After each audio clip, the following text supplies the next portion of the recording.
ఇవాల్టి top 20 news. Telangana వార్తలు. ప్రభుత్వ ఉద్యోగాల వయో పరిమితిని 44 ఏళ్లకు పెంచిన జీవోపై తెలంగాణ నిరుద్యోగ సంఘాల నుంచి హర్షాతిరేకలు వ్యక్తమయ్యే అవకాశం ఉంది. రెడ్ అలర్ట్ కొనసాగుతున్న నేపథ్యంలో విద్యార్థుల రక్షణ కోసం విద్యాశాఖ ప్రత్యేక ఒంటిపూట బడులు లేదా అదనపు జాగ్రత్తలపై నూతన మార్గదర్శకాలను జారీ చేసే అవకాశం ఉంది. మే 23న జరగబోయే తెలంగాణ కేబినెట్ సమావేశానికి సంబంధించి ఇండ్ల స్థలాలు మరియు సంక్షేమ పథకాలపై శాఖల వారీగా నివేదికలు సిద్ధం కానున్నాయి.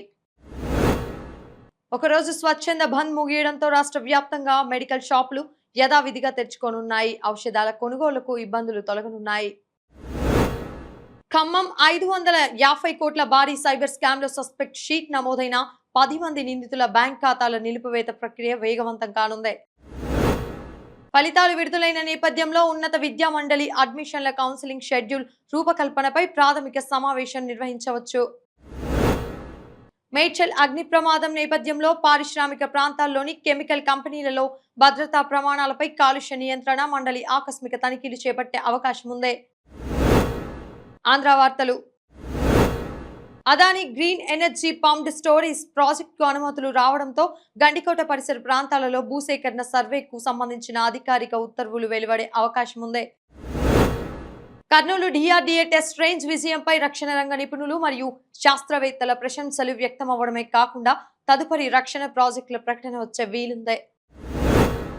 స్వర్ణాంధ్ర 2047 విజన్ కోసం ఆర్టిఫిషియల్ ఇంటెలిజెన్స్ మరియు డేటా అనలిటిక్స్ సేవలను వినియోగించుకోవడానికి ప్రముఖ గ్లోబల్ టెక్ సంస్థలతో రాష్ట్ర ప్రభుత్వం ఒప్పందాలు చేసుకోనుంది.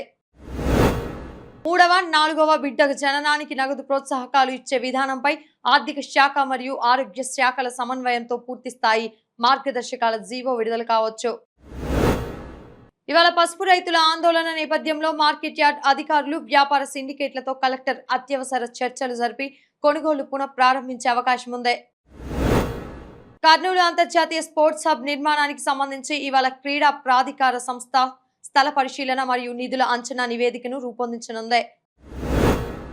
విపరీతమైన ఎండలతో పాటు రానున్న 3 రోజుల వర్ష సూచన దృష్ట్యా తీర ప్రాంత జిల్లాల కలెక్టర్లను రాష్ట్ర విపత్తు నిర్వహణ శాఖ అప్రమత్తం చేయనుంది. జాతీయ వార్తలు. జాతీయ పరీక్షల సంస్థ ఎన్టీఏ సంస్కరణపై పార్లమెంటరీ కమిటీ సమావేశం కానున్న నేపథ్యంలో సిబిఐ లాతూర్ కోచింగ్ సెంటర్ నిందితుల కస్టడీ విచారణను మరింత తీవ్రవంతం చేసింది. దేశవ్యాప్త విద్యుత్ డిమాండ్ రికార్డు స్థాయికి చేరడంతో పవర్ గ్రిడ్ ఫెయిల్యూర్ కాకుండా ఉండేందుకు కేంద్ర ఇంధన మంత్రిత్వ శాఖ ఇవాళ అన్ని రాష్ట్రాల విద్యుత్ బోర్డులపై హై లెవెల్ సమీక్ష నిర్వహించనుంది.